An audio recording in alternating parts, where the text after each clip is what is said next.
Comrades, I am going to do you all a favor and not speak in Tamil. I have no intention of committing atrocities on a great language. I am here to share with you what I think are the new challenges facing us. What are the major challenges and what are the new challenges that are coming, that are round the corner, that we have not yet begun to debate, discuss, we badly need to. Number one, you're going to see in the countryside, because it will come in rural areas and it will come in Tamil Nadu. In Tamil Nadu, I think this issue will come in the Delta area. Data centers. Two kinds of data centers. Regular computerized digital data centers and AI data centers. Artificial intelligence data centers. No other instrument in modern industry will consume so much water, land and electricity. One medium-sized data center consumes electricity and water equal to that of a small township. In fact, not the big ones will consume water and electricity minimum 60 to 80,000 households. And this is going to come in poor areas where people are not able to resist, but primarily it will come where there is water, and it will come in the Delta area.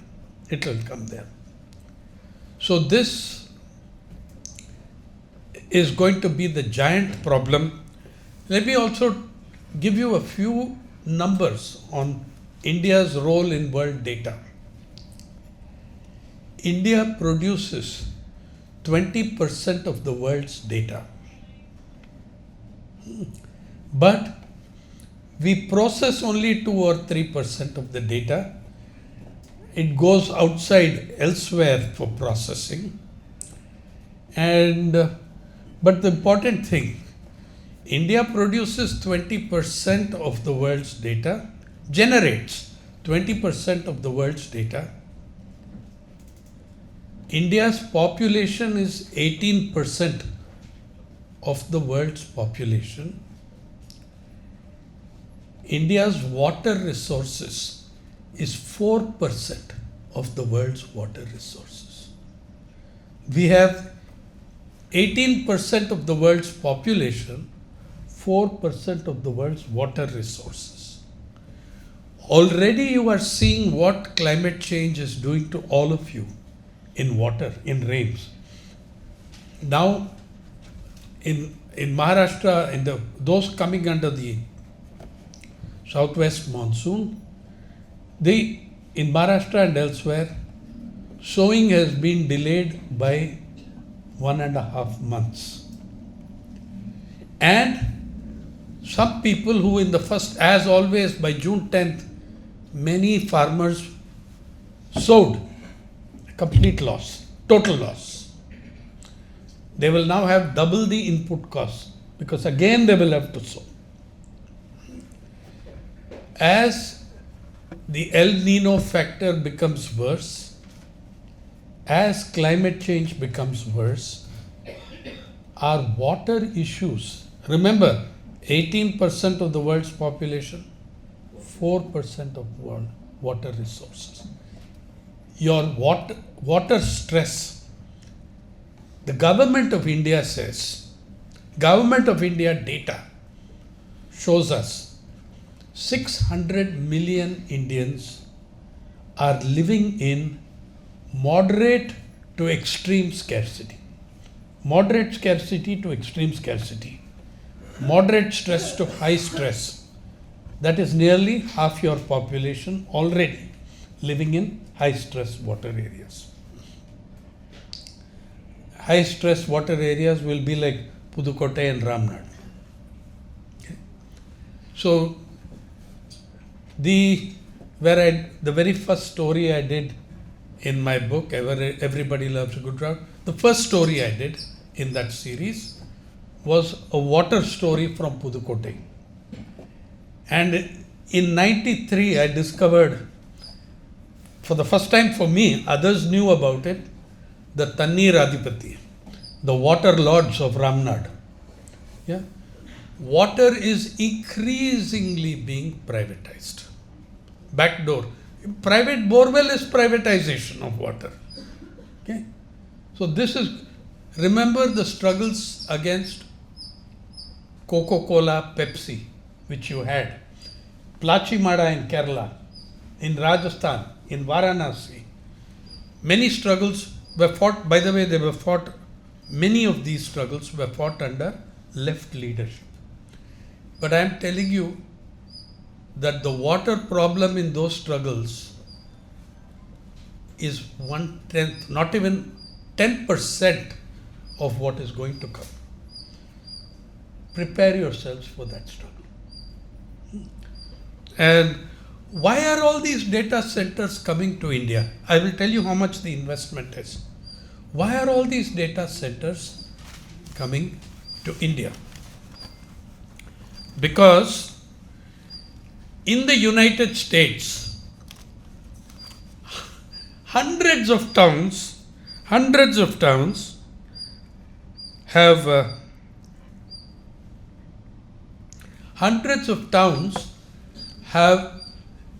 banned data centers.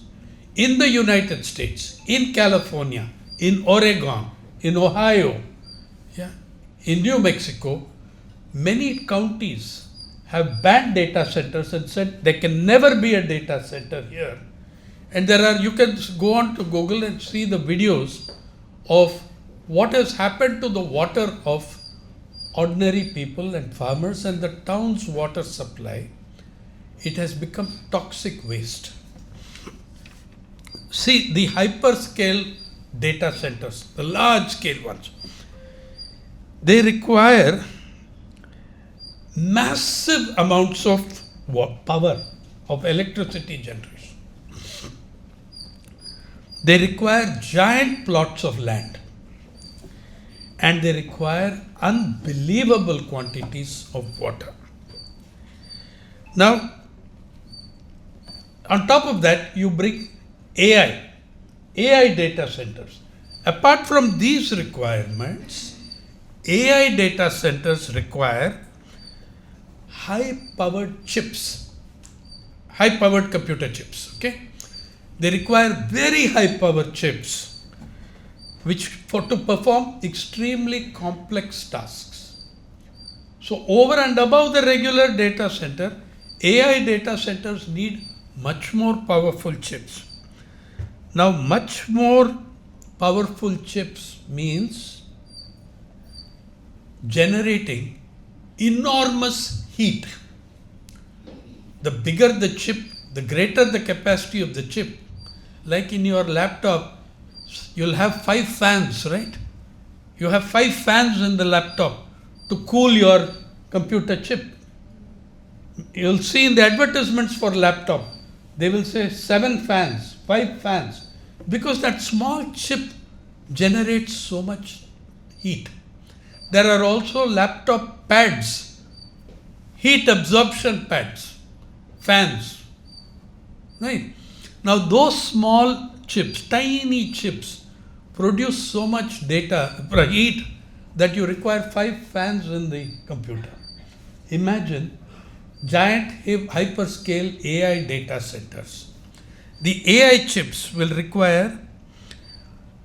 generate enormous heat, and because of that, the AI center will require large quantities of water for cooling, much more than the regular data center. What they are going to do now is they are going to say, oh, these are ordinary data centers, but leave the option open for later bringing in AI into the same centers. last year, according to our own official data, India data centers in India, there are very few yet, but data centers in India consumed 150 billion liters of water.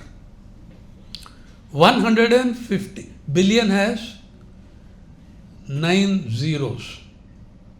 That means 150 to 9 plus 11, almost over a trillion liters of water were consumed by the existing data centers, I think.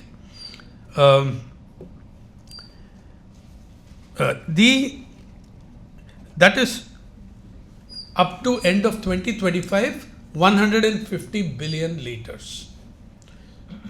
150 billion. I'm sorry, it's not trillion, 150 billion liters. This will double in the next 4 years.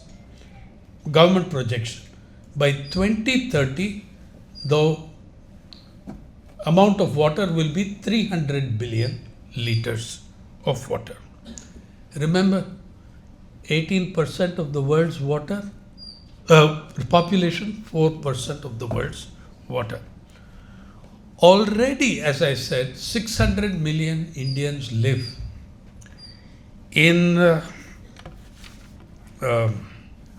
areas of moderate to extreme water scarcity. Now, the entire water supply, the water supply of entire neighborhoods, entire towns will go.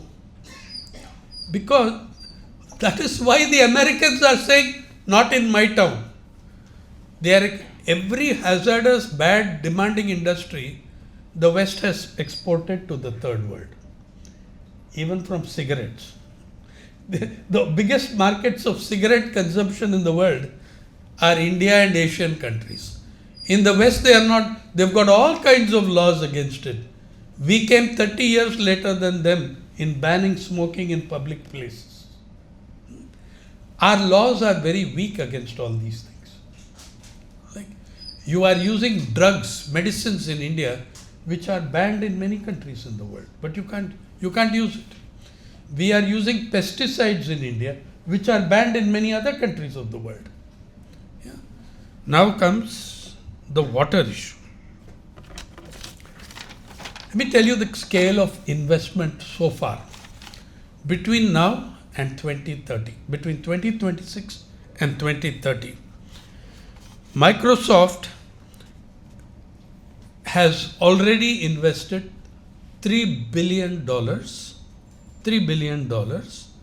in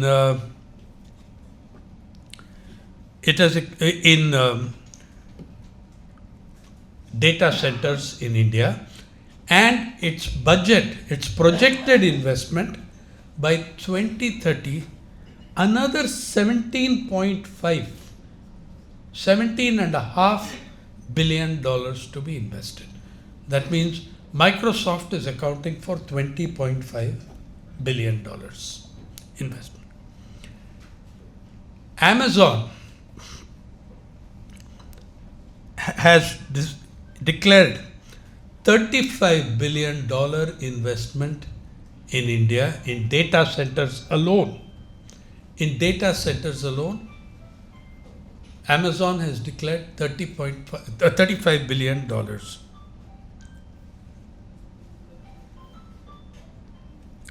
And that $35 billion plus Google's $20.5 billion, you can see what we're talking about, $55.5 billion. Google and Meta. Google has investing $15 billion in one center, Google's biggest data center outside the United States. The biggest data center built outside the United States, Vizag in Andhra Pradesh. And for that, they have already grabbed a lot of land. Both I'm not sure which government released the deal, but I think the land signing MOU was done earlier also. Much of the land, much of the farmers who are being displaced are Dalits. They are weaker, they are less organized, they are the ones who are losing land. Recently, News Laundry, some of you know News Laundry on internet, on the website. They did a small documentary on their YouTube channel was blocked. On this, the documentary is still there on News Laundry website, but their YouTube channel was shut down because they carried this thing on Google. Yeah, and though it's there on their own thing, how much search will Google allow? It will change the algorithm so that nobody sees News Laundry's documentary on the thing. You're going to see massive struggles all over the country, and ordinary poor people, rural people will be fighting against giant corporations. Incidentally, comrades, in the 60s, your struggles were and should be correctly against giant landlords. Corporations are the giant global landlords. See this as an extension of your history and your struggle. The biggest struggle in the world today is against corporate power. Millions of jobs are going to be lost because of what is happening.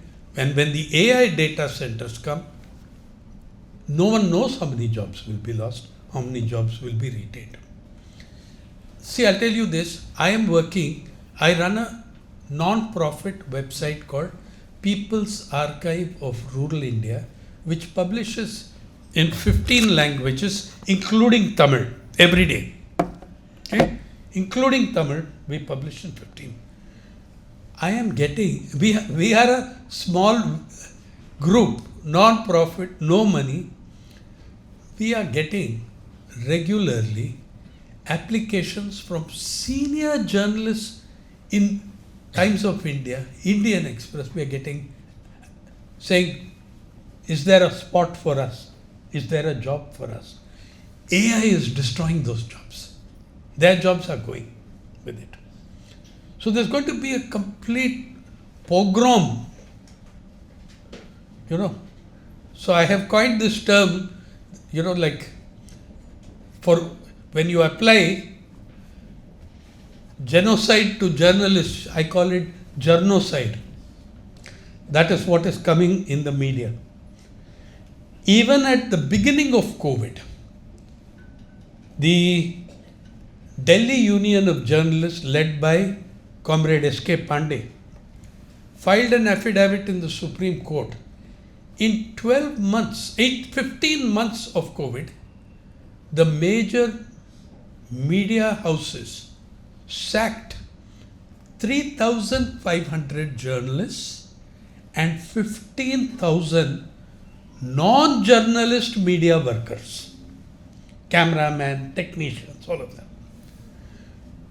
This is coming after Prime Minister Modi declared, for the first time in Indian history, declared media and journalism as an essential service.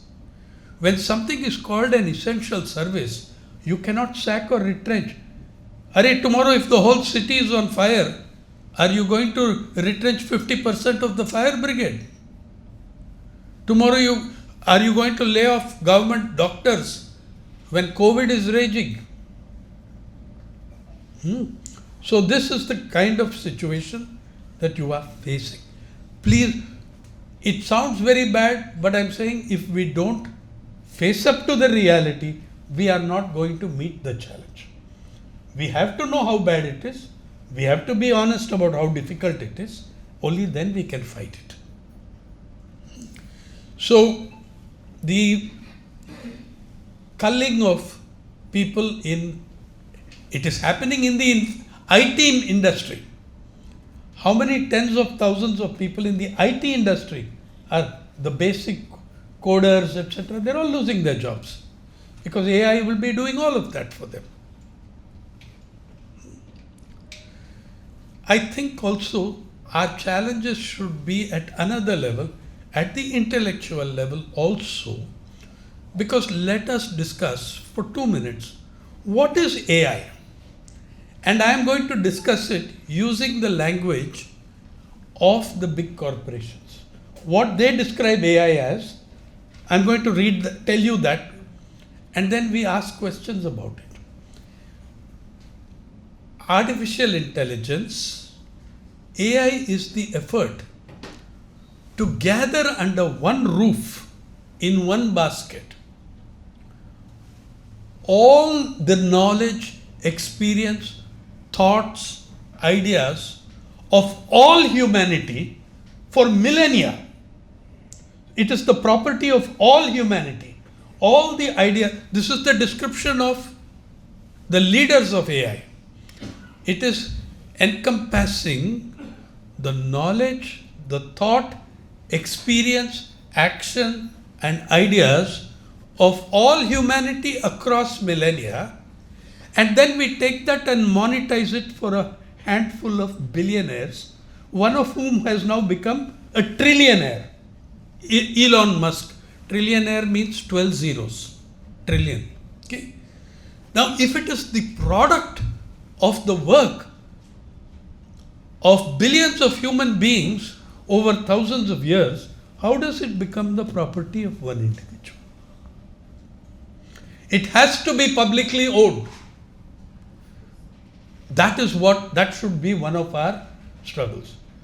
Like we fought on the WTO and the intellectual property rights, you're taking the knowledge and property of the entire human race and 5 people will own it. And don't think that the answers, that AI is an unbiased source of information. You know, have you heard of the job data annotator? This is the only job that's going to be available to PhDs in the next 5-10 years. They will have to train AI. They will have to train AI in what are the major and important questions.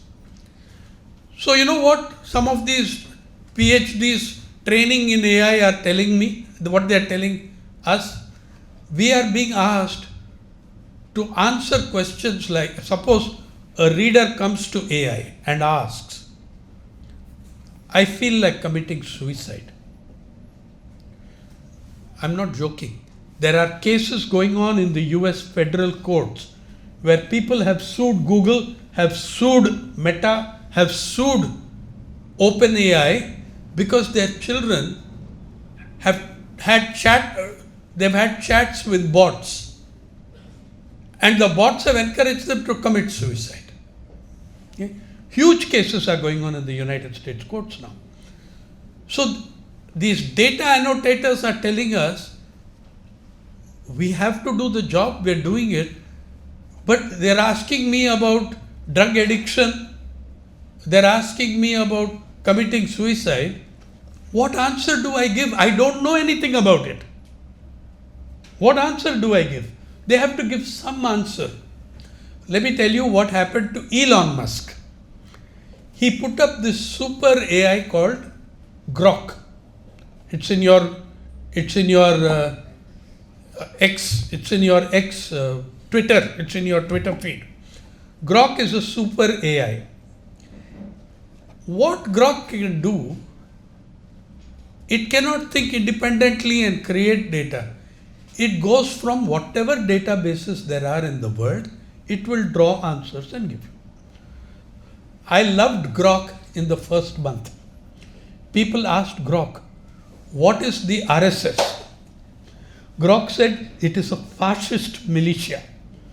It is a militarized fascist organization. It said because Grok was drawing from available data. which database. But if you ask Grok or AI about what is the problem in Palestine, they'll give you very different answers. They will try saying there are faults on both sides, there are problems, because they are drawing from available databases. The available databases and data on Palestine, Gaza, these are all Western controlled, Western history. Even in Wikipedia, there is a huge problem when we look at Wikipedia entries.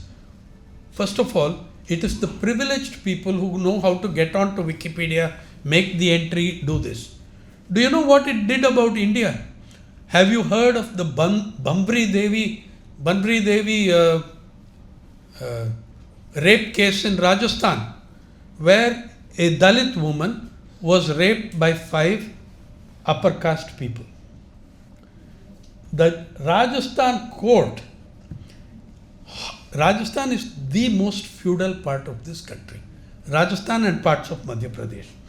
Rajasthan court ruled that it could not believe that upper caste men would ever touch or have sex with a lower caste woman. They acquitted them. The case to this day, no one has been punished. Now, in Wikipedia, the entry was exactly on these lines. It said they were acquitted because they were innocent, and it is most unlikely, they quoted the judge.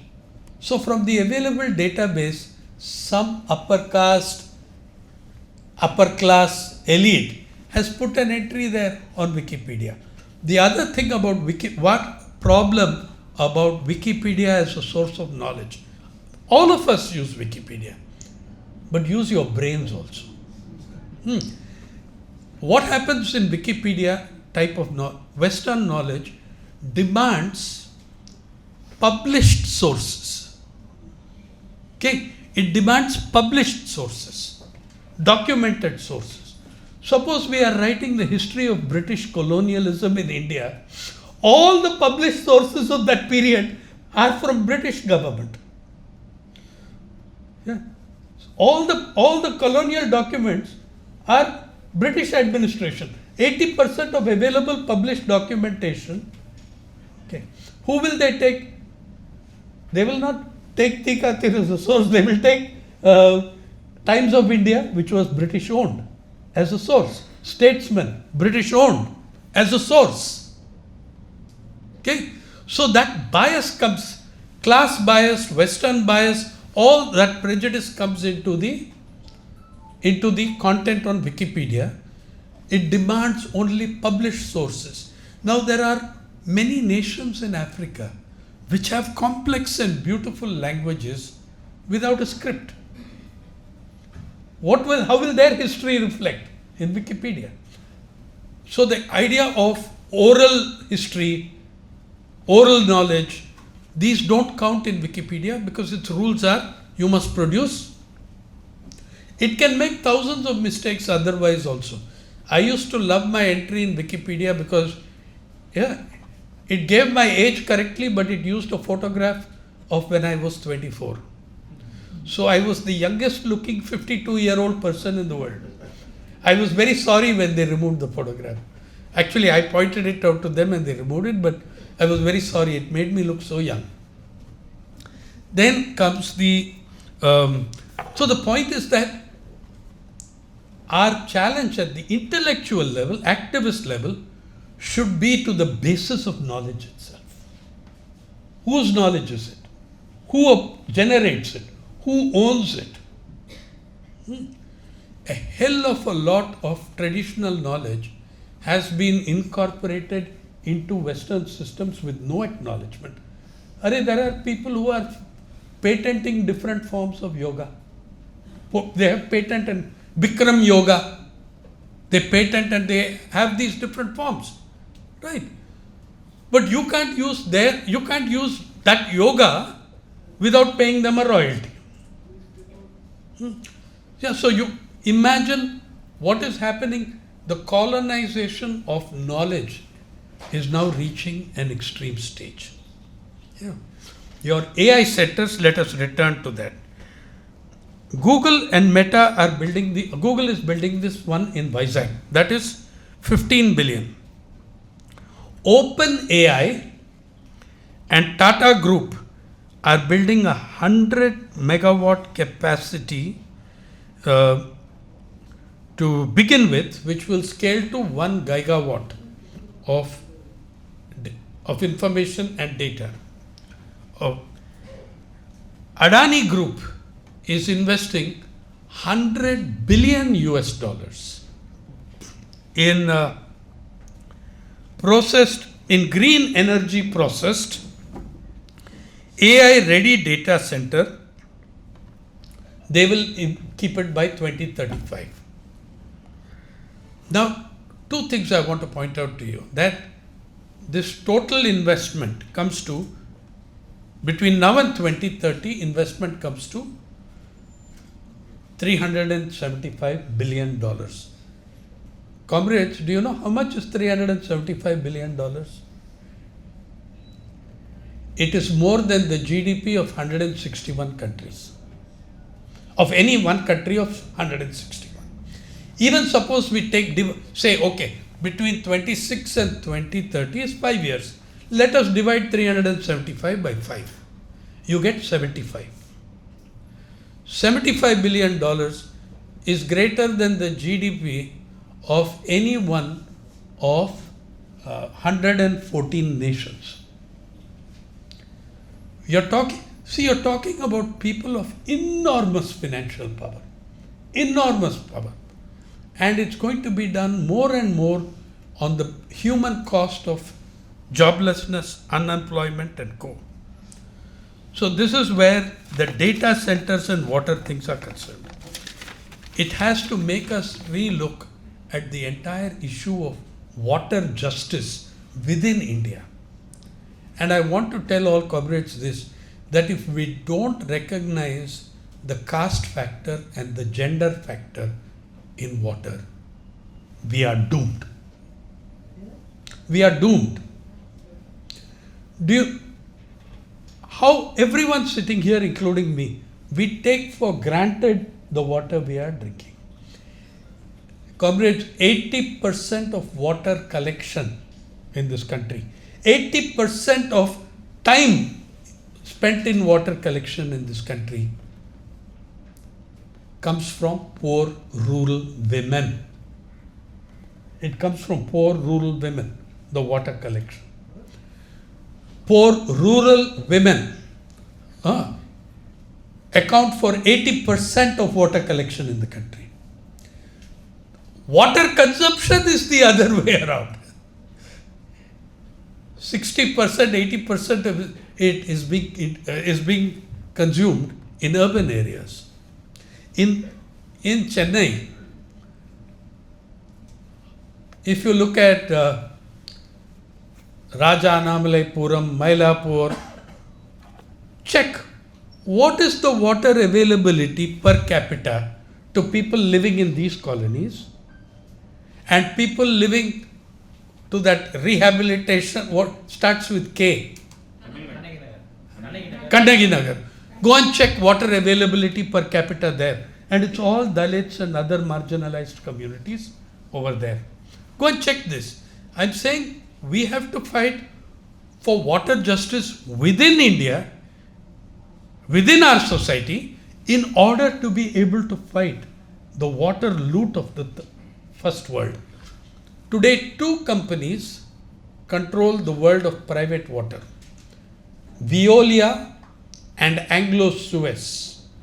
And you know what? This year, they have announced merger. The private water market, they control 60%, 2 companies. And then now when they merge, they will control 70%. Are we going to be able to fight it? We are not going to be able to fight it if we do not honor the principle of justice within our own communities, within our own societies. And believe me,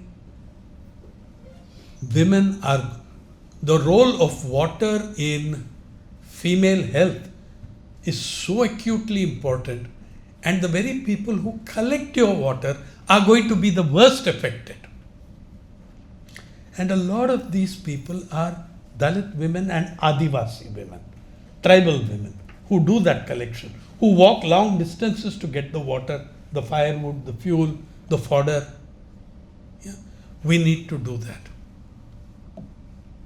How much the looting of water takes place within us. Water in India is ruled by 6 transfers and 2 super transfers.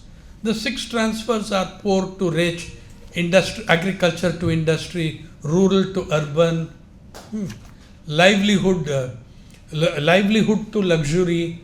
Like, you know that in Kilpauk you've got buildings coming up with a swimming pool on every other floor. Plans are made, advertisements are given for this. In Mumbai now there are over 100 buildings where every apartment has its own balcony swimming pool. So you're seeing a major transfer of water from livelihoods to luxury, lifestyles. That is what also you're seeing. But then there is the water export, virtual water export, which means suppose I export 1 million tons of paddy. Only progressive economists count it. Only left economists count this. How much water did 1 million tons of paddy take? That is called virtual water export. It's gone out of the country. Right? Countries like Jordan have passed laws balancing virtual water. The amount of virtual water you export must match the virtual water that you import. Anyway, all these 6, those are 6, but the 2 super transfers are Dalits, Adivasis, caste-based transfer to upper caste areas. I live in an area called Bandra Reclamation in Mumbai. I've lived there for 36 years. I have never had a water cut.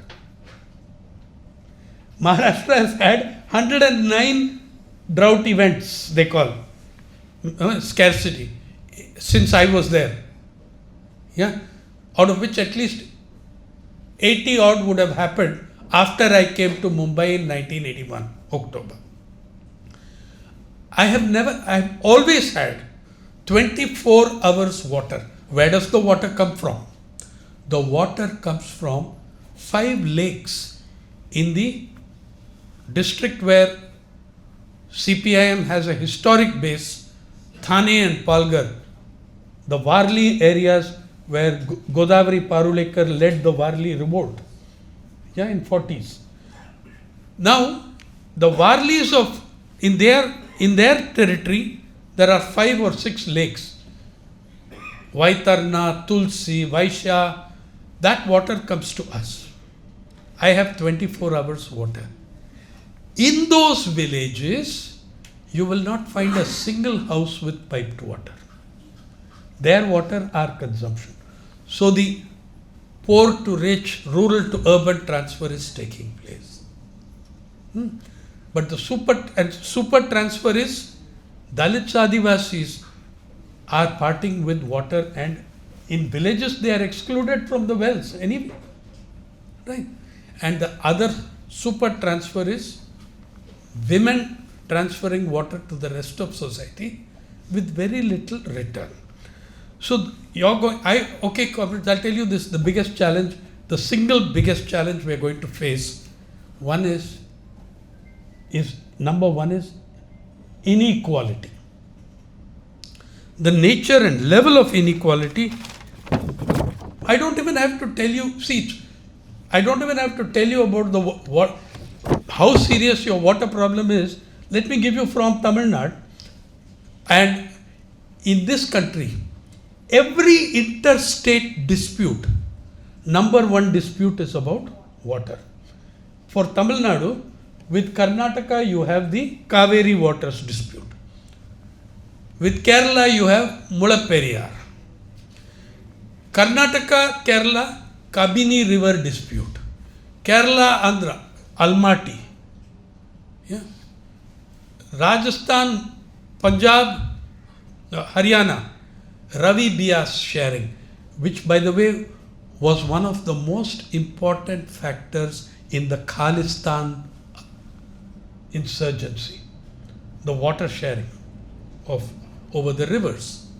So this was, this is a serious problem. Now we are looking at inequality in India at levels that have been seen before. In 1991, when we started the new economic policies, there was not even $1 billionaire in this country. As of this morning, there are $226 billionaires in India. How do I know? I follow. Have you heard of Forbes? Forbes magazine? Forbes magazine is the Bible, the gospel of global capitalism. They maintain a list, billionaires of the world. They have an update every 24 hours. If there is a major shift, I know that Mr. Adani made $0.5 billion in the last 24 hours. They maintain this on an update. What is the value of these multi-billionaires and now trillionaire? Okay. Now your $226 billionaires, their total wealth is $1.024 trillion. They're almost, collectively, they're almost as wealthy as Elon Musk, the richest man in the world. These $226 billionaires account for 26% of your GDP. This level of inequality, it's never been seen before, not even in British time. In 1939, there were lower levels of income inequality in India than there are now. But it also means that the challenges before the left are there, the opportunities before the left are there in fighting these issues. How we fight them is going to be decided also by the kind of alliances we build, how we respond to the challenge, across caste, across some kinds of classes as well, and completely inclusive of gender issues. Only then will we be able to stand up and challenge this. Now I'm saying also, what happens when that data center comes to your neighborhood? This is what I want you to think about. This is what I want left activists to think about. How are we going to engage with it? How are we going to fight it? How are we going to oppose? The kind of money that comes becomes incredibly difficult. And I'm giving you a full warning. What are the 4 or 5 major things that we are seeing politically in the country? One of the biggest things that we are seeing, one of the biggest political developments in the country, mostly in the last 12 years, but started well in the Congress time with the gentleman from Tamil Nadu, Mr. P. Chidambaram, criminalization of dissent. Criminalization of dissent. People protesting something are made criminals. Do you know the biggest example I wrote about recently in Justice Muralidhar's book on Supreme Court? The biggest mass criminalization of dissent is from Tamil Nadu in the Kudankulam agitation. Yeah? Thousands and thousands of people had FIRs filed, and thousands, you know how that FIR would read? Yeah. SP Uday Kumar, G. Balachandran, and 3,500 others. Hundreds of FIRs. Now, when I'm not naming those hundreds of others, I can drag you in at any time. I'll say you are one of those hundreds.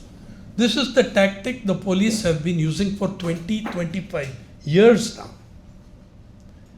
In Odisha, in Koraput, I went to the Koraput jail to meet one young chemistry professor.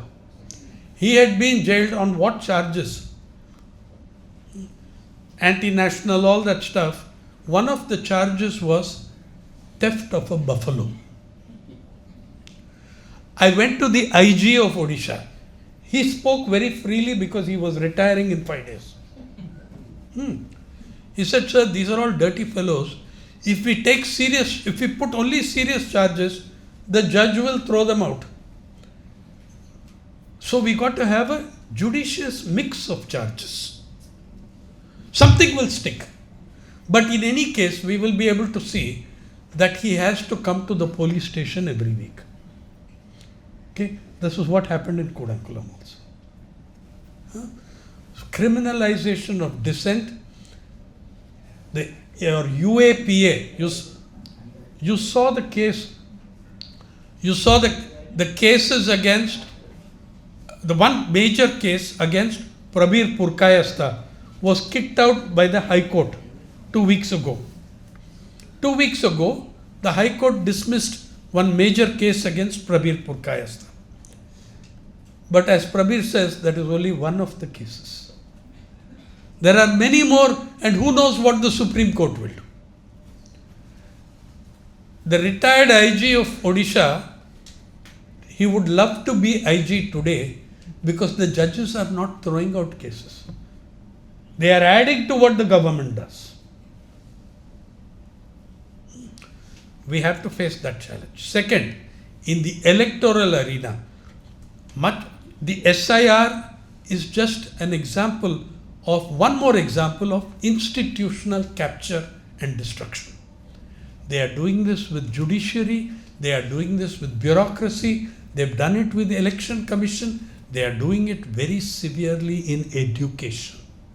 Very severely in education. We have to think about this. Institutional capture and collapse, criminalization of dissent. And not many people realize when we discuss the elections, what went wrong. I believe Prabhakar Parakala is saying, has an argument, he is saying rigging by algorithm, which is very plausible, But I am saying this to you. Most people are not looking. The great achievement of the BJP in the last 10 years, they have destroyed the financial ecosystem of the opposition. People are contesting elections without money. How will you win? You need to buy media space. I went during 2024 elections to a Bastar area, one village, which since elections began has voted only Congress. I go there is not a single Congress poster, not a single banner, not one. I said, what happened? Have you people shifted to saffron? They said, no sir, there is no money. The center, Chhattisgarh, Raipur promised us money and we spent all our own money in the first round of campaign. After that, what happened?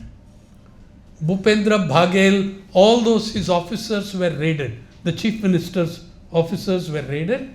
ED, IT, customs, every kind of agency was used. Do you know in many national parties and many more regional parties, the treasurer of these parties has been in jail for 2 years. NCP, Shiv Sena, major treasury people the money collectors have been in jail for 1 year. Anil Deshmukh, Nawab Malik of NCP, they spent 2 years in jail. Look at what happened last time in Kerala parliamentary elections. In Thrissur, the Thrissur district CPM's funds are frozen when the election campaigning is declared. How could they fight one film star called Gopi without any money? Their accounts were frozen. This destruction of the financial ecosystem is an incredibly important thing. Criminalization of dissent is an incredibly important thing. with the institutional capture is an incredibly important thing. There are more factors, but I'm just throwing before you a small bunch of extremely crucial struggles that lie ahead. I'm saying we can take heart from several achievements of the left. We can draw inspiration. Look, all the intelligentsia and intellectuals in the world, the entire media against them, look at what the farmers of India achieved in 2021. They barricaded Delhi for 54 weeks. Did any of your media ever tell you this was the largest democratic, constitutional, peaceful protest in the world in 30 years? Before that, the most famous protest in the world was in United States, Occupy Wall Street. 8,000, 9,000 young people occupied a park in New York and said, we are the 99%, you are the 1%. Wall Street is 1%. We are fighting for justice. A wonderful agitation, I supported it. But in 9 weeks, after 9 weeks, Mayor of New York told New York Police Department, throw them out. In 24 hours, NYPD cleared the park. Modi and Shah said, throw them out. But 2 lakh farmers you could not throw out. They lasted not 9 weeks, they lasted 54 weeks. My point to you, comrades, it's going to be achieved. Those farmers taught us the meaning of the word resistance, unity and resistance. This is something that you're going to need. But first you have to build alliance and you have to educate people. Much of the education now is going to take place outside the education system. And the whole, I think that, Tamil Nadu, which produces a lot of IT, young people in IT. I am saying this, that I would like to see cooperatives built in that. 5-6 people coming together, building something. You are much more cost effective than the large corporations. Yeah? Now, your media are so bad. Your world of media is so bad. How many of you here know the impact of what the Trump tariffs were in Tamil Nadu countryside? Hundreds of tanning units and leather units were closed. Almost all of them are, that is the Dalit sector of industry. Hindu wrote a piece, hundreds of units shut down in Tamil Nadu. Our media doesn't even inform us of anything, nor will it do it.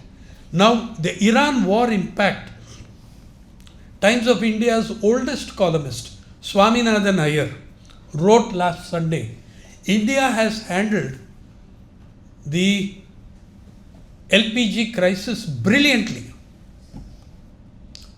Do you know how many thousand workers from Bihar working in Chennai and Tamil Nadu have gone back to Bihar? Here in Tambaram, they were earning 1,050 rupees per day in construction. Yeah, 8 people living in one room, 6 feet by 8. When the LPG got double the price, triple the price, they could not cook on firewood. The landlord said, come on, in this small room, you put firewood, the whole building will go up. So they checked out of the room, they stayed in the construction site. But Tamil Nadu, it's a highly urbanized area, your Tambaram, and where are you going to find firewood every day? Then they went to restaurants. In that site, there were restaurants that were giving you chicken curry rice dinner or lunch, 90 rupees they were buying that. With the LPG crisis, overnight chicken curry rice became 160 rupees. From 90 rupees to 160 rupees. Finally, they gave up and went back to Bihar, Nalanda district. And there, they're earning 200 rupees per day working in the fields. And they had come here when they were earning 1,000 rupees, 30,000 rupees a month. They were able to pay their installments on debt. Now the debt has doubled.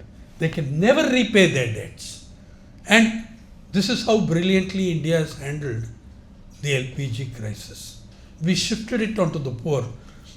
You know, there is a village in Maharashtra, called Sangvi, in one of the worst districts of Maharashtra, where the Kisan Sabha has led many struggles. It is Bid district, drought-affected district. One village called Sangvi pulled itself out of poverty in the last 8-10 years. How? 3 truck drivers in the village formed a joint company. They formed a company and they bought 4 trucks with containers, truck containers. And they started functioning as an independent company. Less than half the price of the major logistical companies. Then, next step, the major logistics companies started outsourcing work to them. Then, inspired by these 3 men, every youngster in the village took loans. These guys gave guarantees. 80 men in the village population 1456. 18 men in the village, 80, bought trucks and containers, and it was the biggest logistical hub of Marathwada. Okay, suddenly the diesel price crash comes. Diesel price escalation comes. That village owns 400 trucks and containers. More than half are lying stranded across Maharashtra without diesel, without the purchasing of diesel. Okay. So, you as activists, you as people on the left, you're going to need your information from your evidence of your eyes, from left-wing journals, from journals that are not corporate owned, from YouTube channels that are not corporate controlled. You're going to have to do this. But these are the challenges. How do you fight criminalization of dissent? Destruction of the financial funding ecosystem? Capture of institutions, education, judiciary, bureaucracy, everything. And who do you do it with? How do you build alliances? How do you build? What is that alliance going to consist of? I leave you with the entire present spate of farmer protests began in 2018 in Maharashtra, when 40,000 of the poorest farmers, Adivasi farmers who don't have footwear, took a march from Nashik to Mumbai, 182 kilometers. They walked in 6 days. They changed the world of farming protest. The 2020 protests that came were very inspired by the Kisan Sabha's march from Nashik to Mumbai. It can be done. People are showing us the possibilities. People are showing us. Why did that agitation in Delhi succeed? It succeeded because half the people who came there were women farmers. They ran the township. Without them, there could have been no success, no struggle. They also managed to create the alliance between farmer and agricultural laborer. The biggest agricultural labor unions of Punjab were there. Unite, align, unite, struggle. Those are the challenges before us. If we do those, we can certainly, as the farmers have shown us, as the Adivasis have shown us, we can win. Thank you.